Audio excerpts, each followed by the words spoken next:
Accident হয়ে যাবে, গাড়িটা থামাও বলছি।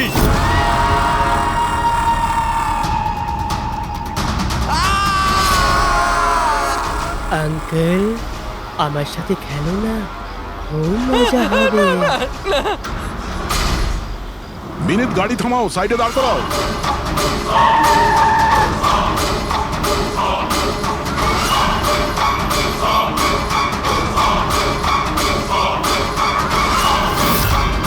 দাঁড়িয়ে যাও। বিনীত, বিনীত,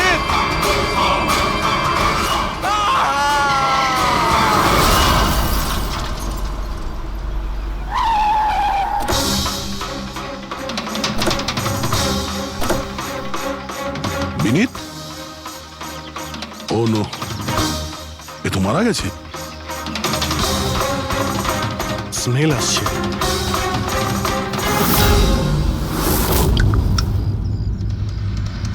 মদ। ড্রিঙ্ক করে গাড়ি চালাচ্ছিল, কিন্তু ও গাড়িতে কথা বলছিল কার সাথে? মদের নেশায় ভুলভাল বকছিল।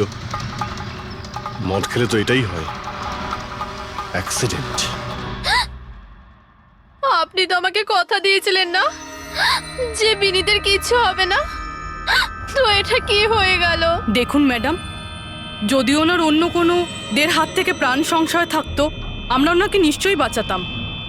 কিন্তু উনি তো নিজেই মদ খেয়ে গাড়ি চালাচ্ছিলেন। আপনি তো জানেন এটা কতটা ডেঞ্জারাস।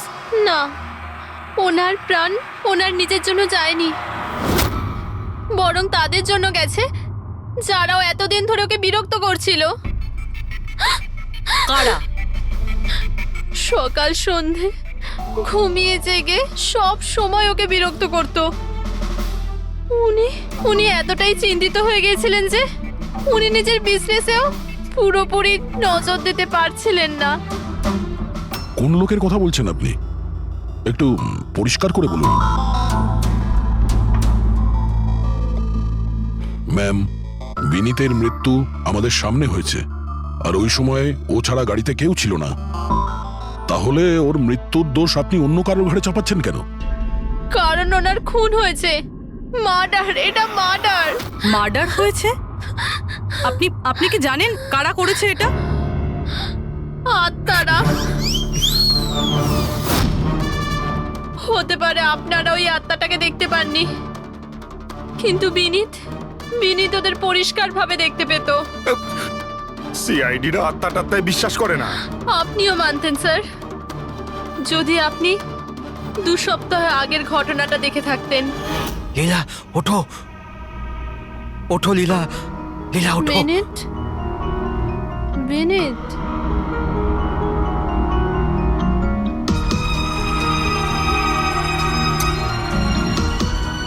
বিনীত,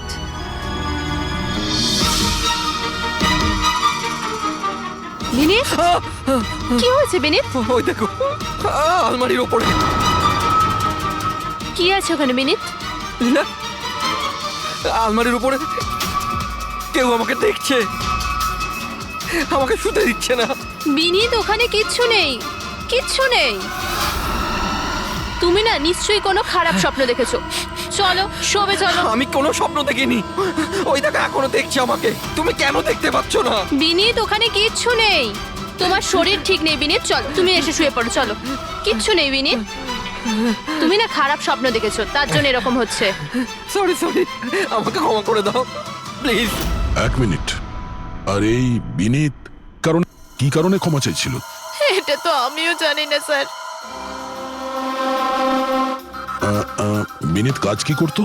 স্যার, ওনার কোম্পানি হসপিটালে মেডিকেল ইকুইপমেন্ট সাপ্লাই করতো। আপনি শিওর যে ওই বিনীতকে খুন আত্মাই করেছে? স্যার, আমার আগে তো এটা মনে হয়নি, কারণ না তো আমি কোনোদিন কোনো আত্মা দেখেছি, আর না কোনোদিন কোনো আওয়াজ শুনেছি। কিন্তু পরে আমার বিনীতের কথাই বিশ্বাস হতে লাগলো যে ও সত্যি কথা বলছে।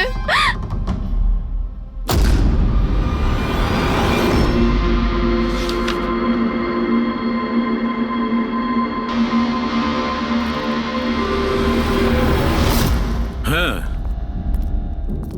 বস, এর মৃত্যুর একটাই কারণ চোখে পড়ছে, এর মাথার ওপর লাগা আঘাতটা।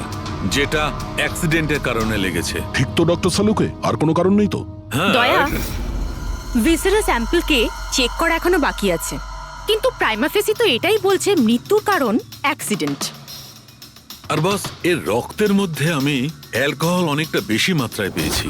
ও, আমার মনে হচ্ছে সেই কারণেই ওর হ্যালুসিনেশন শুরু হয় আর ও ধাক্কা মেরে দেয়। তার মানে হলো এটা কোনো খুনের ব্যাপার নয়।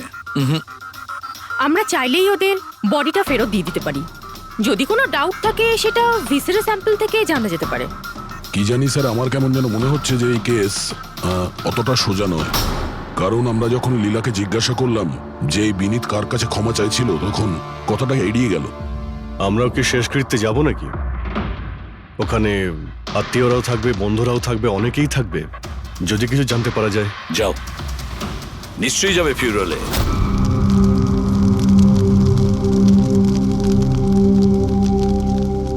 ঠিকই হয়েছে, মরে গেছে। খারাপ লোকেদের সাথে এটাই হওয়া উচিত। তুমি একদম ঠিক বলেছ, এই ধরনের লোকের এরকমই মৃত্যু হওয়া উচিত। ব্যাস, আর ওই দিনটার অপেক্ষা করছি যেদিন ওই দুজনেরও চিতা জ্বলতে দেখব। ওই দিন আমি তোমাদের দুজনকে অনেক বড় পার্টি দেবো। কি সমস্যা কি তোমার? হ্যাঁ, এখানে একটা শোক পালন করার জায়গায় উৎসব পালনের কথা বলছো তোমরা? কেন করবো না উৎসব? আরে আসল উৎসব তো সেদিন হবে যেদিন এই দুজনেরও চিতা জ্বলবে। ওরা দুজনে চিতায় উঠুক কি না উঠুক, তুমি সিআইডি রাতে ঠিকই আসবে। স্যার, আপনারা যদি সিআইডির লোক হন তাহলে অপরাধীদের সাহায্য করার বদলে আমাদেরকে ন্যায় বিচার দেওয়া উচিত। এক মিনিট। কি বলতে চাও পরিষ্কার করে বলো। স্যার, আমার নাম পুনিত, আর আমার বাবা পার্পল হসপিটালে ভর্তি ছিল। ভেন্টিলেটরে ছিলেন। ডাক্তারবাবু, নার্স, ডাক্তারবাবু কোথায়? Relax. আমার বাবা মারা যাবে এক্ষুনি। প্লিজ ডাক্তারবাবুকে বলুন। কি হয়েছে? কেন চিৎকার করছেন? চিৎকার করবো না তো কি করবো? আমার বাবা ওখানে মারা যাচ্ছে, আর আপনাদের স্টাফ এখানে বসে মাছি মারছে। আপনি আগে শান্ত হন প্লিজ। আপনি পেশেন্টের কাছে যান, আমি দেখছি। তাড়াতাড়ি করুন প্লিজ। হ্যাঁ, ম্যাম, একটা ঘটনা ঘটে গেছে। কি সমস্ত হয়েছে? ভেন্টিলেটর এক এক করে বন্ধ হচ্ছে। কি? হ্যাঁ ম্যাডাম, আমাদের দুজন ডাক্তার ম্যানুয়ালি অক্সিজেন দেওয়ার চেষ্টা করছে। ম্যাডাম, সবার সাথে এরকম হওয়াটা ঠিক নয়। যদি ভেন্টিলেটর ঠিক না হয় তাহলে পেশেন্টরা মরে যাবে। আরে আস্তে বলো।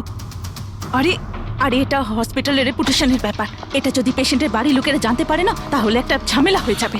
ডক্টর, আপনারা প্লিজ 2 মিনিট সময় দিন, আমরা সলিউশন বার করছি। ম্যাম, এক এক করে সব ভেন্টিলেটর বন্ধ হয়ে যাচ্ছে। তুমি যাও, বাকি ওয়ার্ডসগুলো চেক করো, যাও। Okay ma'am.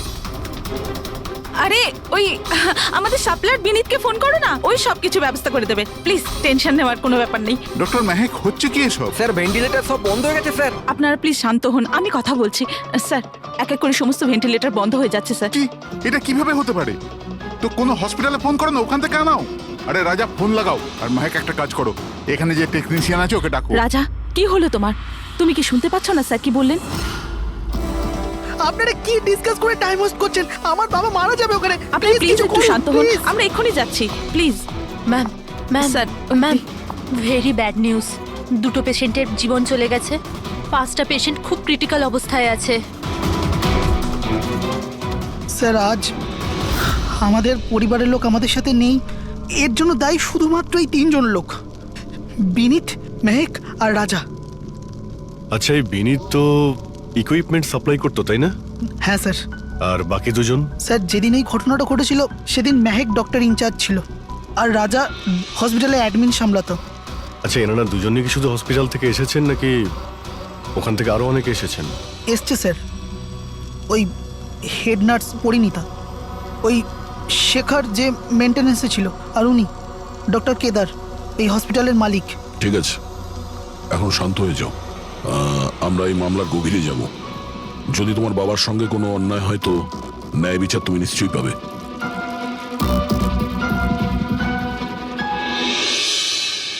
এখন বুঝতে পারছি বিনীত ক্ষমা চাইছিল কেন। আমাকে ক্ষমা করে দাও, আমি মরতে চাই না। আমাকে ক্ষমা করে দাও। আর এটাও বুঝতে পারছি যে বিনীতের মৃত্যুতে সবাই এত খুশি কেন। তার মানে বিনীতের মৃত্যুর কারণ যে কেউ হতে পারে। আর বিনীতের পরে খুনির পরের শিকার এই এদের দুজনের মধ্যে কেউ হতে পারে।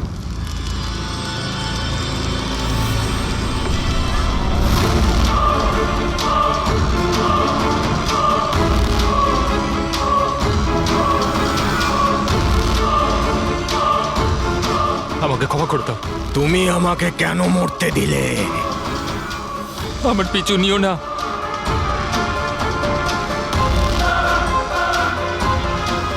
এরা এরা কথা কার সঙ্গে বলছে? আমার পিছু নিও না।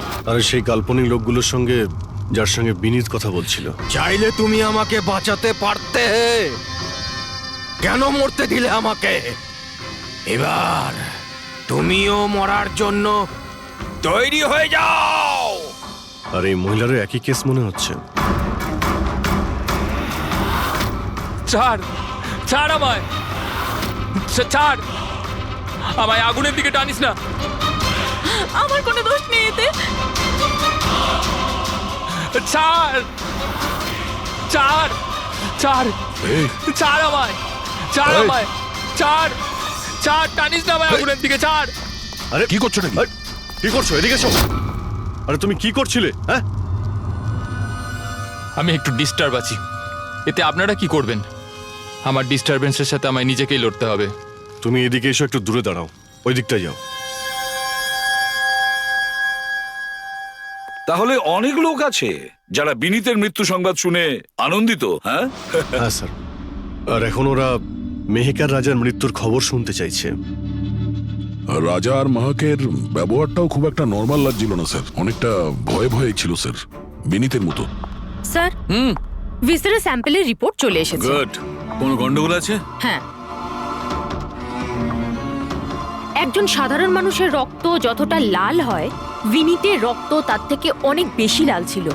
ও, এখন বুঝতে পারছি যে বিনীত কেন আত্মা দেখতে পেল।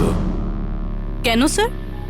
পুরবী, মানুষের রক্ত যখন সাধারণের থেকে অনেক বেশি লাল হয়, তার মানে এইটা দাঁড়ায় যে ওই মানুষটি অনেক বেশি দীর্ঘ সময় ধরে কার্বন কম্পাউন্ডের সংস্পর্শে ছিল। আর এই কার্বন কম্পাউন্ডের কারণেই ওর হ্যালুসিনেশন হতো ভীষণ ভাবে। তার মানে কেউ জেনে শুনে বিনীতকে ওই কার্বন কম্পাউন্ডের সংস্পর্শে এনেছিল, যার ফলে বিনীতের মানসিক অবস্থা খারাপ হয়ে গেল আর ওর মৃত্যুর কারণও হয়ে গেল। স্যার এই খুনি এই কার্বন কম্পাউন্ড পেল কোথায়? এই আমাদের আশেপাশেই সব জায়গায় কার্বন কম্পাউন্ড ছড়িয়ে আছে। মডার্ন জীবনে আমরা যতগুলো মেশিনারি ব্যবহার করছি, ওই সবগুলো, প্রায় সবগুলো কার্বন কম্পাউন্ড ছড়ায়। হ্যাঁ, যে কেউ মেশিনের উপর এরকম কারুকার্য করে এটা করতেই পারে।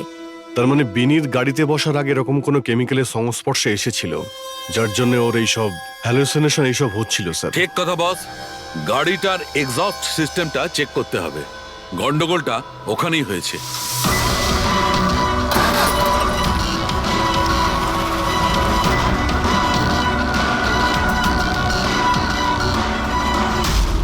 সালুঙ্কে স্যার তো ঠিকই বলছিলেন স্যার, পেট থেকে তো কেমিক্যাল বেরিয়ে আসছে। একটা কথা তো তাহলে ঠিক পঙ্কজ, ওই আত্মা টাত্মা বলে কিচ্ছু ছিল না। হ্যাঁ। স্যার, তার মানে এখন খুনির নিশানায় দুজন রয়েছে, রাজা আর মেহেক।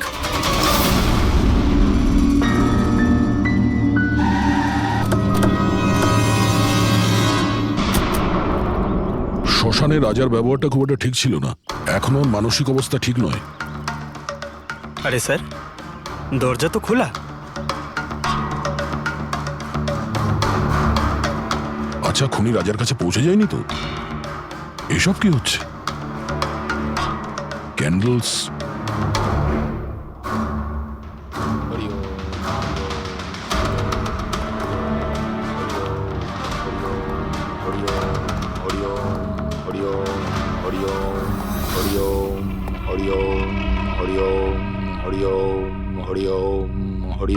রাজা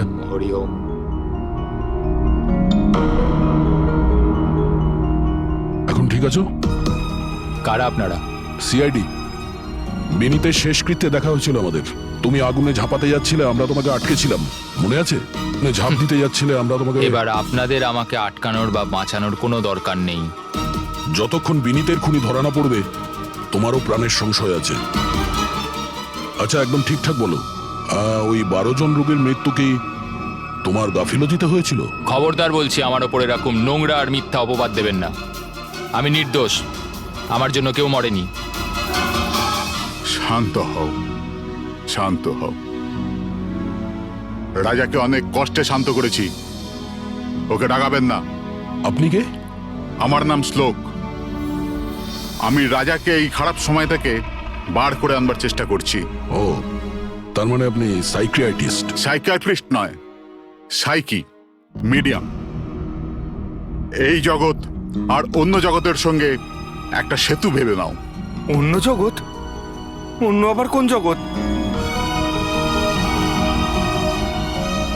ওই আত্মাদের জগৎ। যদিও আমরাও একটা মাধ্যম, অপরাধ দুনিয়া থেকে নিয়ে জেলের ভেতর গারদের পেছনে পৌঁছানোর পুল। আপনারা আমাকে জেলে পাঠাবার চেষ্টা করছেন কেন? আমি তো রাজাকে আত্মাদের থেকে বাঁচাবার চেষ্টা করছি। রাজাকে আত্মার থেকে নয়, কেমিক্যাল পয়জন থেকে বাঁচানোর দরকার। আর বন্ধ করো তোমার এই ঢং, বুঝেছো? স্যার, ও কোন দিকে ইঙ্গিত করছে? ওই বুড়ো লোকটার দিকে, যে এসির নিচে দাঁড়িয়ে রয়েছে। ও কার কথা বলছে? আমি তো কাউকে দেখতে পাচ্ছি না। আমিও দেখতে পাচ্ছি না। মানুন বা না মানুন, এই ঘরের মধ্যে কোনো শক্তিশালী আত্মা আছে যে রাজার ক্ষতি করতে চাইছে। এক্ষুনি জেনে যাবেন।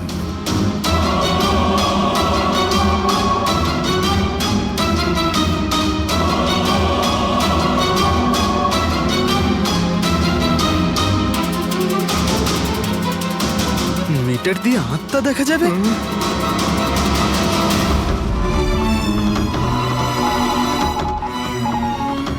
দেখলেন, ওই আত্মাটা এসির পাশেই আছে। আমার ইএমএফ মেশিন মিথ্যে বলবে না।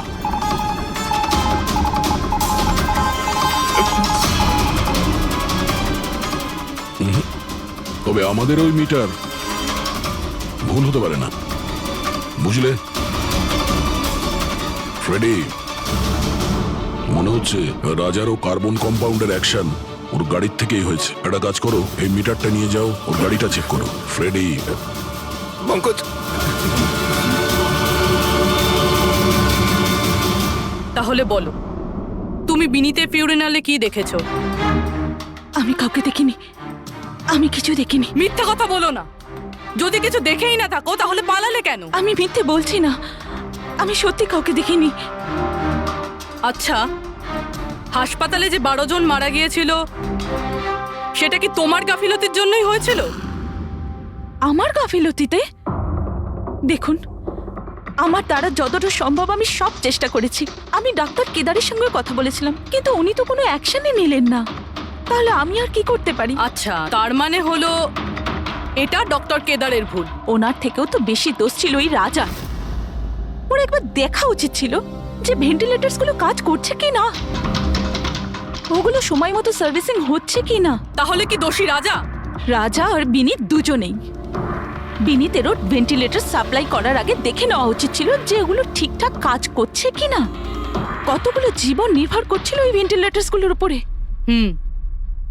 মনে হচ্ছে রাজা আর বিনীতের জন্য তোমার মনে অনেক রাগ আছে। বিনীতের মৃত্যুতে নিশ্চয়ই খুশি হয়েছো তুমি? এটা কি বলছেন আপনি? একদমই না। আমি একজন ডক্টর, আর আমার কাজ হলো একজন পেশেন্টের জীবন বাঁচানো। কারণ মৃত্যুতে আমি কি করে খুশি হব?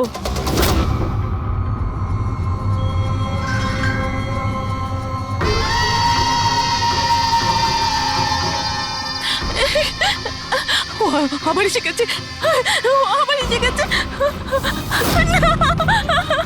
কিন্তু কিন্তু এখানে তো কেউই নেই। পিছনে।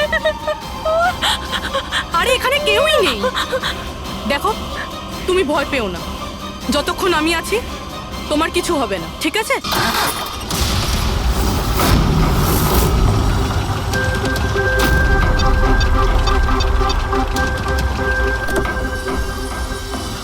গাড়ির এসিতে তো কার্বন কম্পাউন্ড নেই। বাড়ির ভেতরে গিয়ে দেখা যাক, চল।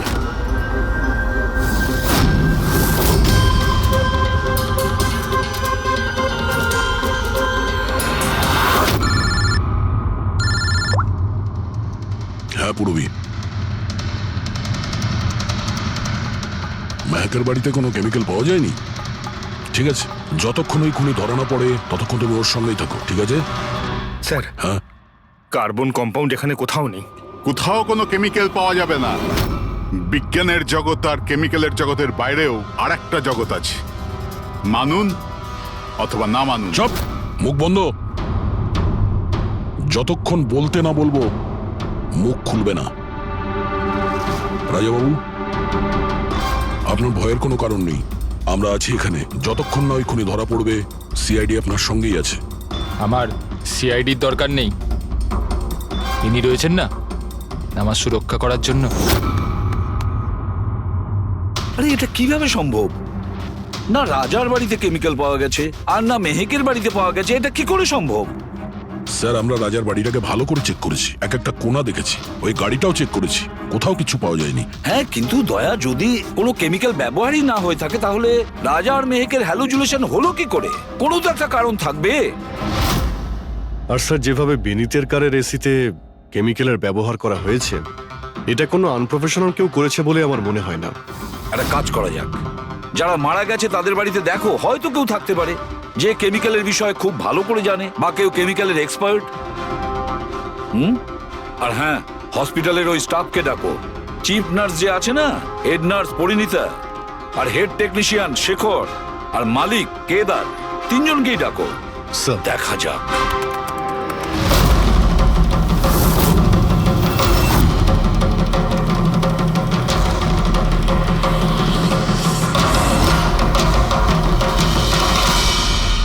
তোমার নাম শেখর, তাই তো? Yes sir. হসপিটালের হেড মেকানিক,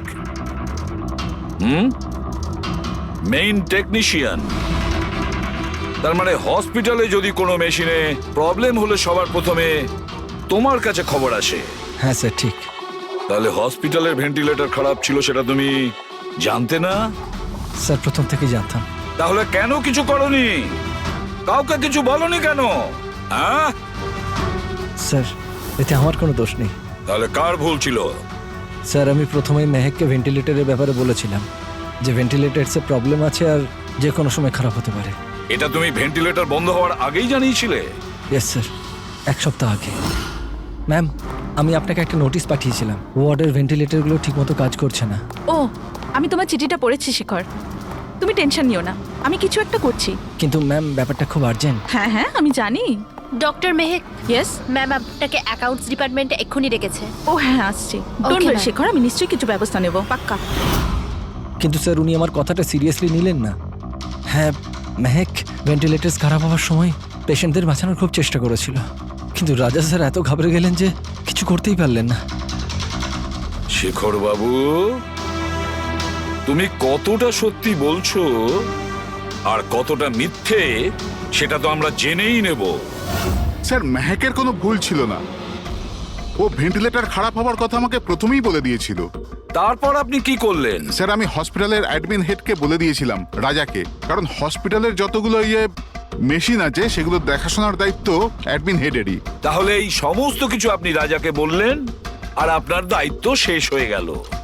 আপনি তো এই হসপিটালের মালিক, তাই না? তাহলে এভাবে দায়িত্ব শেষ হয়ে যায় কি করে আপনার? স্যার, আমি আমার দায়িত্ব পালন করেছি, সেই জন্য তো আমি নিজে গিয়েছিলাম রাজার কেবিনে। রাজা, হ্যাঁ স্যার। এসব কি করছো? আরে এগুলো দরকারি নয়, এতগুলো রোগীর শ্বাস প্রশ্বাস ভেন্টিলেটরের সাহায্যেই চলছে, আর তুমি এখানে বসে আছো। আরে কিছু করো। হ্যাঁ স্যার, আমি এক্ষুনি সাপ্লাইয়ের সাথে কথা বলে ভেন্টিলেটর চেঞ্জ করে দিচ্ছি। প্লিজ প্লিজ তাড়াতাড়ি করো। স্যার, আমি বুঝতে পারছি না যে ও ভেন্টিলেটর কেন পাল্টালো না। আমি অবাক হচ্ছি স্যার যে কেউ কেদারবাবুর দিকে আঙুল তুলছেন না। সবাই রাজা, বিনীত আর মেহেকের পিছনে পড়ে আছে। সেটাই মেহেকের তো, পিছনে পড়ে। হসপিটালের মালিক না কেদার বাবু? তাহলে এই সমস্ত কিছুর দায়ভারও কেদার বাবু আপনার। কিন্তু স্যার, এবারে আমি নিজে গিয়ে তো ঠিক করতে পারি না ভেন্টিলেটর। স্যার, আমার কাজ হলো কনসার্ন ডিপার্টমেন্টকে ইনফর্ম করা, আর আমি সেটা করে দিয়েছিলাম।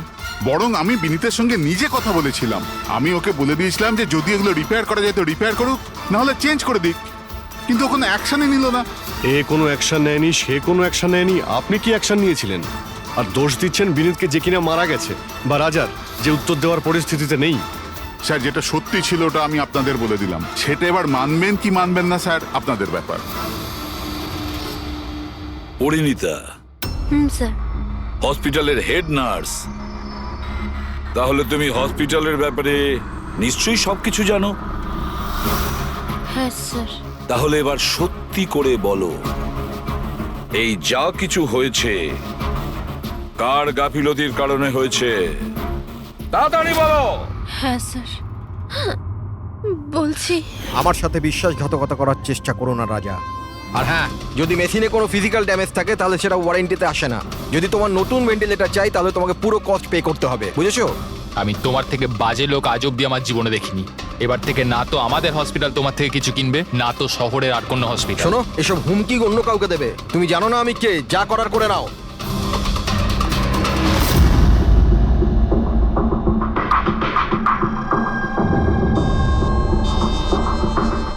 এই যা কিছুই হয়েছে এই রাজা আর বিনীতের ঝগড়ার কারণেই হয়েছে। দুজনে ঝগড়াতে স্যার এতগুলো লোকের প্রাণ চলে গেল। তবে নতুন ভেন্টিলেটরের ব্যবস্থা রাজার করা উচিত ছিল। স্যার, এই রোগীদের পরিবারের মধ্যে 3 জন এমন আছে যারা কেমিক্যাল ইঞ্জিনিয়ারিং করেছে। আচ্ছা, 3 জন? তাহলে ওদের ঠিকুজি কুষ্টি বের করো, দেখি কি আছে।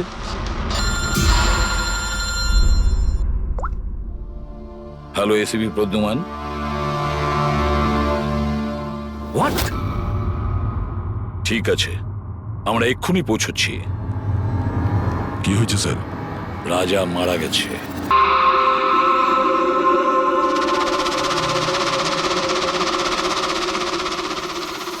দয়া, এর মৃত্যু তো মাথায় চোট লাগার কারণেই হয়েছে। মনে হচ্ছে ছাদ থেকে লাফ দিয়েছে। হতে পারে হ্যালুসিনেশন এত জোরে হয়ে গেছে যে ঘাবড়ে গিয়ে রাজা উপর থেকে ঝাঁপ মেরে দিয়েছে। আর তুমি খেয়াল রাখছিলে না এর?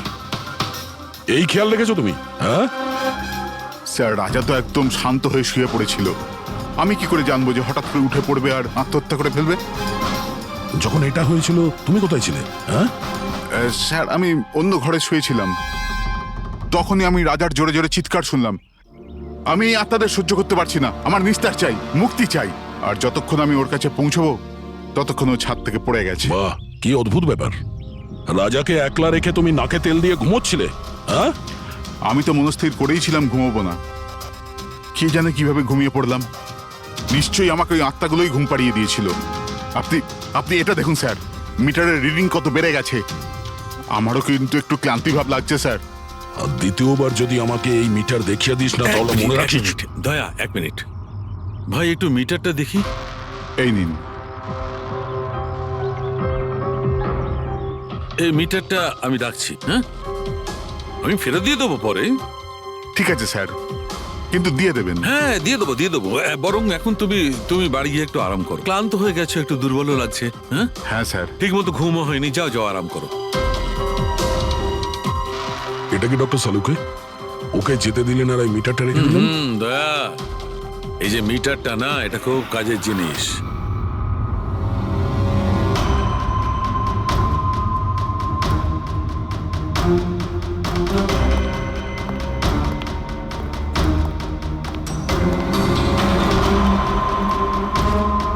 এই ঘরটা চেক করছি। হ্যাঁ ডক্টর, নেই। ওপরে যাওয়া যাক।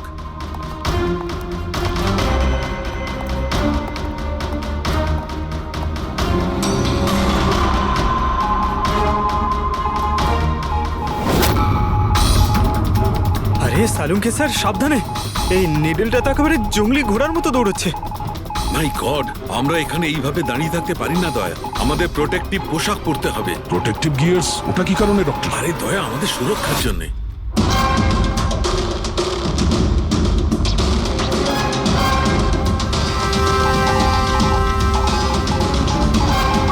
এই দেখো, সবচেয়ে বেশি মিটার রিডিং এখানেই পাওয়া যাচ্ছে, এই এসিটার নিচে।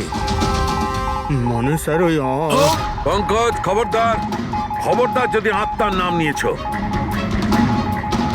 স্যার, এই মিটারটা কোন দিকে ইঙ্গিত করছে? বলছি, বাইরে চলো।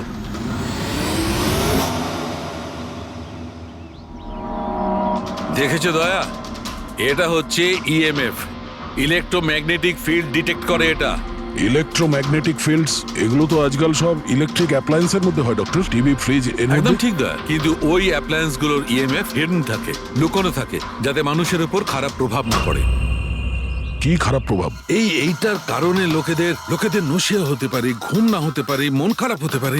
আর যদি অনেকক্ষণই সংস্পর্শে থাকে তাহলে হ্যালুসিনেশন হওয়াটা কোনো বড় কথা নয়। ও, তার মানে রাজার এই হ্যালুসিনেশন কোনো কেমিক্যালের জন্য হয়নি, নিজের ঘরের ইলেকট্রনিক জিনিসপত্রের জন্যই হয়েছে, কারণ ওগুলোর ইএমএফ ঢাকা ছিল না। একদম। তার মানে কেউ জেনে বুঝে এগুলোকে গন্ডগোল করে দিয়েছে। হতে পারে দা। এমনিতেই রাজা মনে মনে খুব কষ্ট পাচ্ছিল, খুব দুঃখ পেয়েছিল রোগীদেরকে বাঁচাতে পারেনি বলে। সেই জন্য হ্যালুসিনেশন ওর কাছে আফসোসের রূপে ধরা দিয়েছিল। হতে পারে এই অনুতাপের জন্য বিনীতেরও মৃত্যু হয়েছে। একদম ঠিক। আর ওই অশোক, ওরও দুর্বলতা সেই জন্যই মনে হচ্ছিল, যেহেতু ও এই ইএমএফ এর সংস্পর্শে অনেকক্ষণ ছিল। এখানে ওই কার্বন কম্পাউন্ড পাওয়া যায়নি বাড়িতে। পাবেটা কি করে দা? কারণ এখানে তো ইএমএফ এর ব্যবহার হচ্ছিল, আর সবচেয়ে বেশি রিডিং উঠছিল বেডরুমে এসির কাছে। তার মানে বেডরুমের এসিতে কোনো কারুকাজ করা হয়েছে। তাহলে তো মেহকের বাড়িতে ওই ইএমএফ হনো। আমার তাড়াতাড়ি পুরবীকে ইনফর্ম করতে হবে।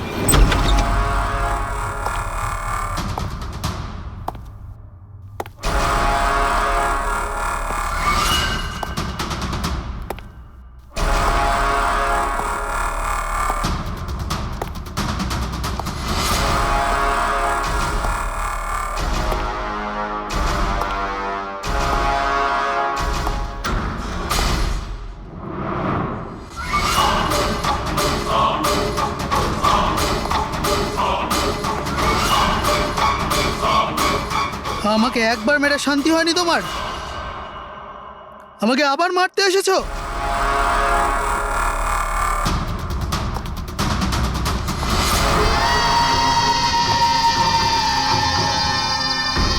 তুমি? আমি তোমাকে সেলফ ডিফেন্সে মেরেছিলাম, আর তাছাড়া তুমি একজন অপরাধী। অপরাধীদের কি পরিবার থাকে না? তোমার জন্য আমার মেয়ে অনাথ হয়ে গেছে, আর এই রক্ত দেখছো, সব তোমার জন্য। আমি আর তোমাকে ছাড়বো না। দেখো, আমার কাছে আসবে না, আমি কিন্তু মেরে দেবো। আমি তোমাকে ছাড়বো না। আমার কাছে আসবে না, আমি কিন্তু বলছি মেরে দেবো। আমি বলছি আমার কাছে আসবে না, আমি মেরে। পুরবী, কি করছো তুমি? ছাড়ো এটা। স্যার, ওই লোকটা। কি? স্যার, এখানে। স্যার, ওনাকে ধরুন, উনি আমাকে মারতে চান। এক মিনিট, আগে এখান থেকে বাইরে চলুন। তাড়াতাড়ি চলো, প্লিজ তাড়াতাড়ি, প্লিজ তাড়াতাড়ি, ফার্স্ট। এই হলো সেই তিনজন যাদের সম্পর্ক কেমিক্যাল ইঞ্জিনিয়ারিং এর সঙ্গে আছে। সুহাস, দীপক আর কিশোর। খুনিদের মধ্যে যে কেউ হতে পারে। না অভিজিৎ, কারের এসিতে কেমিক্যাল ফিক্স করাটা অন্য ব্যাপার, আর ইলেকট্রোম্যাগনেটিক ফিল্ডকে এত চাতুর্যের সঙ্গে ব্যবহার করাটা অন্য কথা। আমার মনে হচ্ছে ও এমন একজন লোক যার সায়েন্সে, মেডিকেল সায়েন্সের ওপর খুব ভালো দখল আছে, হয়তো কোনো ডক্টর অথবা সায়েন্টিস্ট।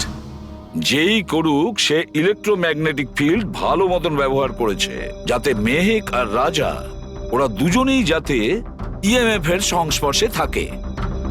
হতে পারে হসপিটালে ওরা দুজন নিজেদের কাজ করছিল, তখনও এই ইএমএফ ওখানে উপস্থিত ছিল।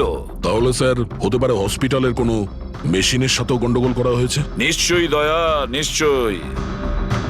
আর এটা ওই করেছে, হসপিটালের ভেতরেরই কেউ। তাহলে এই হলো সেই জায়গা যেখানে মেহেক আর রাজা বসতো। হ্যাঁ স্যার। আর কে কে যাওয়া আসা করতো এখানে? স্যার, শুধু স্টাফেদেরই ভেতরে যাওয়ার পারমিশন ছিল, তাও যদি কোনো কাজ থাকতো তাহলে। মানে বাইরের কেউ এখানে ঢুকতেই পারতো না। না স্যার, এমনকি রুগীদেরও এখানে ভেতরে আসার অনুমতি ছিল না। তার মানে তো এটা বোঝা গেল যে স্টাফেদের মধ্যেই কেউ, মানে আপনাদের মধ্যেই কেউ একজন খুনি। এ আপনি কিভাবে বলতে পারেন? এটা আমরা বলছি না, এটা এই ইএমএফ মেশিনটাই আমাদের সবকিছু বলে দিয়েছে। আর এই ইএমএফ মেশিনের হিসাবে এই এসির সাথে কোনো গন্ডগোল করা হয়েছে। তার মানে রাজা আর মেহেককে মারার চেষ্টা করা হয়েছিল, কিন্তু বেচারা রাজা মারা গেছে। এসির সাথে গন্ডগোল? কি বলছেন আপনি? আমি তো কিছু বুঝতেই পারছি না। এই কথাটা এই রুমে থাকা শুধুমাত্র সেই বুঝতে পারবে যে নিজেই খুনি। আর ও আজ এখানে প্রোটেক্টিভ গিয়ার পরে এসছে, যাতে ইলেকট্রোম্যাগনেটিক ফ্রিকোয়েন্সিতে তার কোনো ক্ষতি না হয়, তাই তো? কি? কে সে?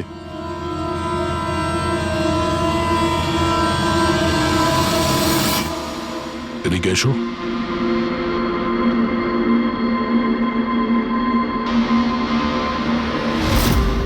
ফ্যাশন সেন্স তো তোমার খুব ভালো, শেখর।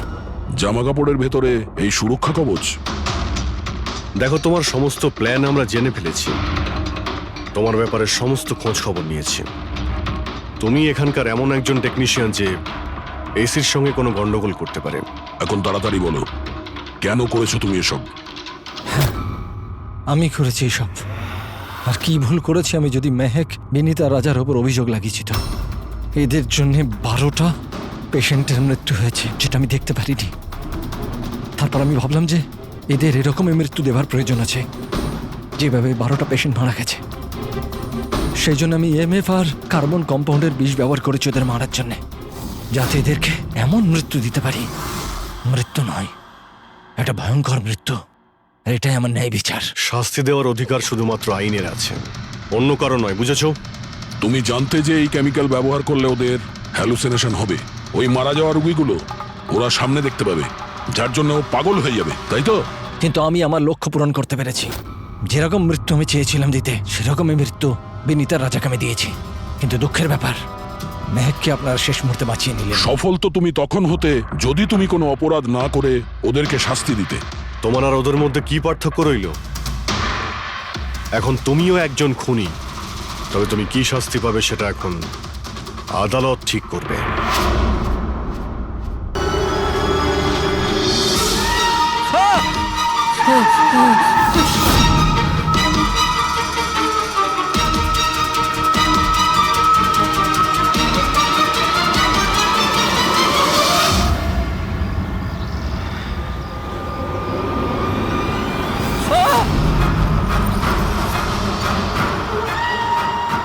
হে ভগবান, প্লিজ হেল্প মি। আমাকে আমার বাড়িতে ঠিক মতো পৌঁছে দাও, প্লিজ।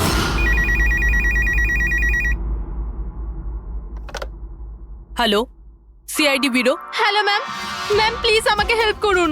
ম্যাম, আমার স্বামী এই মুহূর্তে খুব বড় বিপদের মধ্যে আছে। কি স্যার, কি হয়েছেটা কি ওনার? ম্যাম, ওর প্রাণ সংশয় হয়েছে। কেউ ওকে মারতে চায়। ম্যাম প্লিজ ওনাকে বাঁচিয়ে নিন ম্যাম, প্লিজ।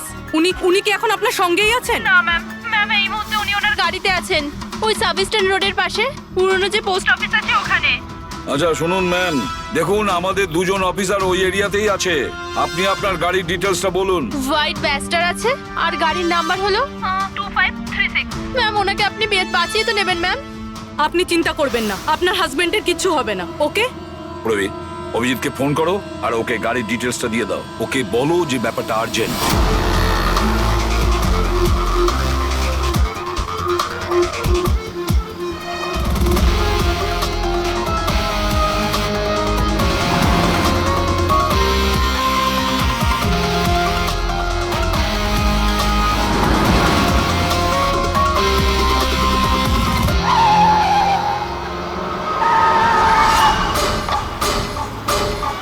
হ্যাঁ হ্যাঁ, এই নাম্বারটাই। ও গাড়ি এইভাবে কেন চালাচ্ছে? এ তো অ্যাক্সিডেন্ট করে দেবে।